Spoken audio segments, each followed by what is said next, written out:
রাত তখন প্রায় 12টা। গ্রামের একমাত্র রাস্তা ধরে হেঁটে আসছে অরূপ। চারপাশ নিস্তব্ধ, নিঃসার, শুধু শোনা যাচ্ছে জোনাকির আলো আর অরূপের পায়ের আওয়াজ টুকটুক। হঠাৎ অরূপের চোখে পড়ল রাস্তার পাশে একটা পুরনো কুড়ে ঘর। সে অবাক, এমন ঘর তো আগে কখনো দেখেনি। দরজাটা আধা খোলা। হঠাৎ, ভেতরে এসো, এক নারী কণ্ঠ ভেসে এলো ঘরের দিক থেকে। অরূপ থমকে গেল। আশেপাশে কেউ নেই, বাতাস নিস্তব্ধ, কিন্তু গায়ে কাঁটা দিয়ে উঠছে। কাঁপা কাঁপা পায়ে সে এগোতে লাগলো সেই কুড়ে ঘরের দিকে।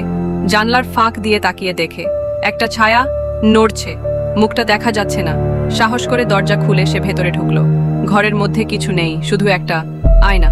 কিন্তু আয়নায় নিজের প্রতিচ্ছবি দেখতে পেল না অরূপ, বরং সেখানে সে দেখল একটা মৃতদেহ পড়ে আছে।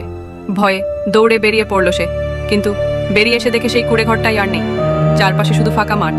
পরদিন এক বৃদ্ধ বলল, ওই জায়গায় এক মেয়ে বছর 10 আগে খুন হয়েছিল। তার আত্মা আজও ঘুরে বেড়ায়।